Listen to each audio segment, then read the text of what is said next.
नमस्कार, आप देख रहे हैं 4PM। मैं हूं आपके साथ सिमरन। देश की सियासत में बिहार का एक खास स्थान रहा है। बिहार की सियासत को समझना और बिहार में राजनीति करना दोनों ही काफी मुश्किल माना जाता है। दिल्ली में कौन गद्दी पर बैठेगा ये निर्धारित करने में भी बिहार एक अहम भूमिका निभाता है। अब एक बार फिर बिहार की सियासत चर्चा में बनी हुई है। बचा है बिहार में आगामी महीनों में होने वाला विधानसभा चुनाव। बिहार में साल 2025 में विधानसभा चुनाव होना है, लेकिन चुनाव से पहले ही प्रदेश की सियासत गरमाई हुई है, क्योंकि इस बार बिहार विधानसभा चुनाव में एक नई राजनीतिक पार्टी भी दिखाई दे रही है।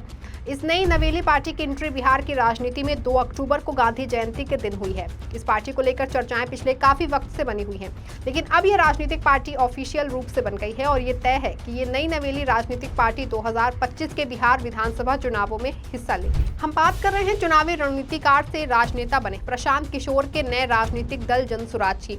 जैसा कि पहले से तय था, प्रशांत किशोर ने 2 अक्टूबर को अपने नए राजनीतिक दल जनसुराज पार्टी को लॉन्च कर दिया। इसके चलते अब बिहार विधानसभा चुनाव में एक नया राजनीतिक दल चुनावी समर में दिखेगा। इस बार मुकाबला एनडीए के जेडीयू और बीजेपी बनाम इंडिया गठबंधन के आरजेडी कांग्रेस के अलावा प्रशांत किशोर की जनसुराज पार्टी का भी होगा। प्रशांत किशोर के राजनीति में आने से और अपना खुद का राजनीतिक दल बनाने से बिहार को काफी उम्मीदें भी हैं। प्रशांत किशोर ने अपनी राजनीतिक पार्टी पूरे बिहार की पदयात्रा करके बनाई है। पिछले लगभग 2 साल से प्रशांत किशोर पूरे बिहार को मथ रहे हैं। ऐसे में पूरे प्रदेश की धूल फाकने के बाद प्रशांत किशोर ने अपनी राजनीतिक पार्टी लॉन्च की है। प्रशांत किशोर अपने पहले चुनाव में भी पार्टी की बम्पर जीत और सरकार बनाने की बात भी कर रहे हैं। यही नहीं, प्रशांत किशोर का आत्मविश्वास इतना ज्यादा है कि उनका कहना है कि अगर उनकी पार्टी 130 सीटें भी जीतती है तो वो इसे अपनी हार समझेंगे। यानी 243 विधानसभा सीटों वाले राज्य में अगर 122 के पूर्ण बहुमत के आंकड़े को भी प्रशांत किशोर पा लेते हैं या फिर वो इसे अपनी हार ही मानेंगे। पीके का ये एटीट्यूड उनके आत्मविश्वास को दिखाता है और ये बताता है कि प्रशांत किशोर अपनी पार्टी के प्रदर्शन को लेकर कितना आश्वस्त हैं। प्रशांत किशोर के सियासत में कदम रखने के बाद अब एक चर्चा तेज हो गई है कि क्या प्रशांत किशोर दूसरे अरविंद केजरीवाल बन पाएंगे, क्योंकि प्रशांत किशोर की भी पार्टी एक यात्रा से निकली है और अरविंद केजरीवाल की आम आदमी पार्टी एक आंदोलन से निकली थी। दोनों ही शिक्षित हैं और दोनों ही राजनीति को बदलने के लिए और कुछ अलग करने का संकल्प लेकर सियासत में कूदे हैं। फिलहाल अब पीके की टीम क्या प्रदर्शन करती है ये तो आने वाला वक्त में पता चल पाएगा, लेकिन पीके के राजनीति में आने से बिहार में सियासी हलचल काफी तेज हो गई है। प्रशांत किशोर ने अभी से ही ये कह दिया है कि वो किसी से गठबंधन नहीं करेंगे। मतलब साफ है कि प्रशांत किशोर अकेले ही चुनाव लड़ने और जीतने का दंभ भर रहे हैं। ऐसा माना जा रहा है कि प्रशांत किशोर के चुनावी रण में उतरने से नीतीश कुमार की जेडीयू और लालू तेजस्वी की राजद दोनों को ही नुकसान हो सकता है, क्योंकि प्रशांत किशोर इन दोनों ही नेताओं पर जब तक निशाना साधते रहते हैं। हालांकि ऐसा लगता है कि पीके के आने से नीतीश बाबू का नुकसान ज्यादा हो सकता है, क्योंकि जो वोटर नीतीश और भाजपा से कट रहा है उसे विकल्प की तलाश है, क्योंकि लालू से कटकर तो वो नीतीश के ही पास आया था। अब नीतीश से भी कट के वापस लालू के पास नहीं जाना चाहता, इसलिए वो प्रशांत किशोर की जनसुराज को अपना नया विकल्प मान सकता है। यही कारण है कि नीतीश बाबू पिछले कुछ दिनों से थोड़े बेचैन से भी लग रहे हैं। हालांकि इसमें कोई संदेह नहीं है कि नीतीश कुमार बेचैन इसलिए भी है क्योंकि बिहार का ये चुनाव उनका सियासी भविष्य भी तय करेगा। वहीं पीके को एक लाभ ये भी मिल सकता है क्योंकि प्रशांत किशोर राजनीति में 2 साल तक पूरे बिहार की खाक छानने के बाद आए हैं। अपने 2 साल की जनसुराज पदयात्रा के दौरान प्रशांत किशोर ने प्रदेश के अलग अलग हिस्सों में पदयात्रा निकाली और लोगों से बात की, उनसे संवाद किया। अब इतने के बाद अब वो चुनावी राजनीति में उतर रहे हैं तो उनके हौसले काफी बुलंद हैं। पीके कई बार ये दोहराते रहे हैं कि वो बिहार को गरीबी बेरोजगारी के दलदल से बाहर निकालने के लिए राजनीति के मैदान में आए हैं। पीके कहते हैं कि बिहार अब जाति और धर्म के नाम पर वोट ना दे बल्कि विकास के मुद्दे पर अपने जनप्रतिनिधियों को चुने। प्रशांत किशोर के साथ एक मजबूत पक्ष ये भी है कि वो बीजेपी, जेडीयू, कांग्रेस सहित कई दलों के नेता चुनावी रणनीति बना चुके हैं, इसीलिए वो इन राजनीतिक दलों के कामकाज के तरीकों को समझते हैं। इसीलिए कहीं ना कहीं पीके वो ही फॉर्मूला अपना रहे हैं जो राजनीति में टेस्टेड है। हालांकि इसमें से कुछ फॉर्मूले से पहले उन्होंने एक चुनावी रणनीतिकार के रूप में अपने क्लाइंट के लिए अपनाए थे, लेकिन अब वो एक नेता और राजनीतिक दल के रूप में अपने लिए अपना आ रहे हैं। प्रशांत किशोर ने जिस तरह से मनोज भारती को जनसुराज पार्टी का कार्यकारी अध्यक्ष बनाया है, उससे ये साफ होता है कि पीके बिहार में दलित राजनीति को हवा देना चाहते हैं। पीके मनोज भारती को आगे करके उसी रणनीति पर आगे बढ़ना चाहते हैं। जिस पर 2007 में मायावती को आगे बढ़ी थी और सफलता हासिल की थी। बस यहाँ पर पीके खुद ब्राह्मण होकर एक दलित को आगे बढ़ा के दलित ब्राह्मण समीकरण साधना चाह रहे हैं। साथ ही जिस तरह से वो पहले से ही कहते रहे हैं कि उनकी पार्टी में मुस्लिमों की भागीदारी अच्छी खासी होगी और 40% तक उम्मीदवार मुस्लिम हो सकते हैं, उससे ये भी जाहिर होता है कि प्रशांत किशोर दलित ब्राह्मण और मुस्लिमों को लेकर आगे बढ़ना चाह रहे हैं। प्रशांत किशोर के शुरुआती कदम से ये लगता है कि पीके अपने हिसाब से बिहार की दलित राजनीति को बहुत उम्मीद से देख रहे हैं। जनसुराज पार्टी की घोषणा के मौके पर प्रशांत किशोर का कहना था, जनसुराज देश का पहला ऐसा दल है जो राइट टू रिकॉल लागू करेगा। हमारे दल में जनता ही अपने उम्मीदवारों का चयन करेगी। प्रशांत किशोर वे सारे ही आजमाए हुए नुस्खे अपना रहे हैं जो बीते चुनावों में कारगर साबित हो चुके हैं।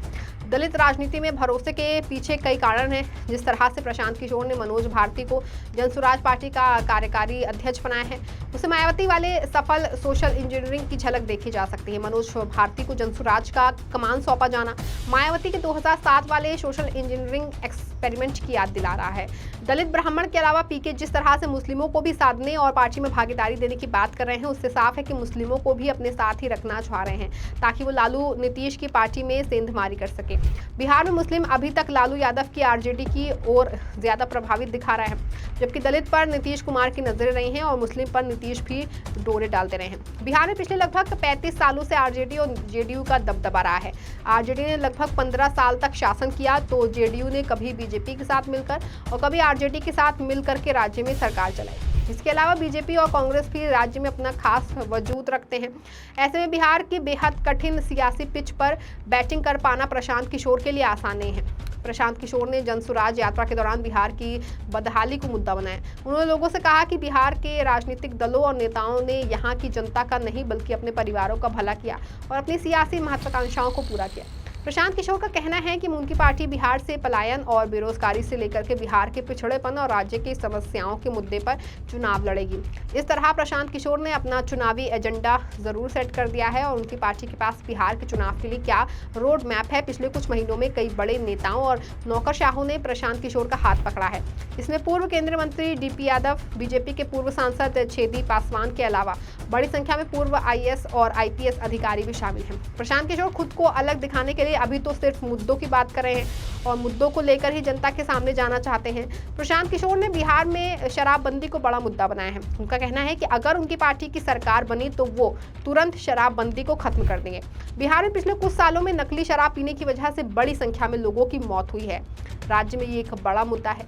केंद्रीय मंत्री जीतन राम मांझी भी शराबबंदी को लेकर सवाल उठा चुके हैं। ऐसे में बेरोजगारी, पलायन पर भी प्रशांत किशोर ने खुलकर बात की है।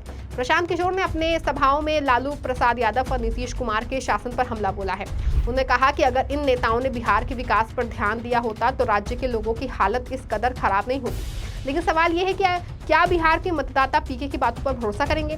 क्या वे जिन राजनीतिक दलों को वोट देते आ रहे हैं उन्हें भूलकर पीके के साथ आ जाएंगे? हालांकि प्रशांत किशोर ने एक राजनीतिक समझदारी वाला फैसला ये लिया कि उन्होंने स्पष्ट कहा है कि उनकी कोई राजनीतिक महत्वाकांक्षा नहीं है और वो बिहार का मुख्यमंत्री नहीं बनना चाहते हैं। यहाँ वो खुद को अरविंद केजरीवाल से अलग करते हैं क्योंकि ऐसे सवाल उठ रहे थे कि प्रशांत किशोर मुख्यमंत्री बनना चाहते हैं। लेकिन प्रशांत किशोर ने ये साफ किया कि वो सीएम की रेस में नहीं है और ना ही वो जनसुराज के राष्ट्रीय अध्यक्ष बने।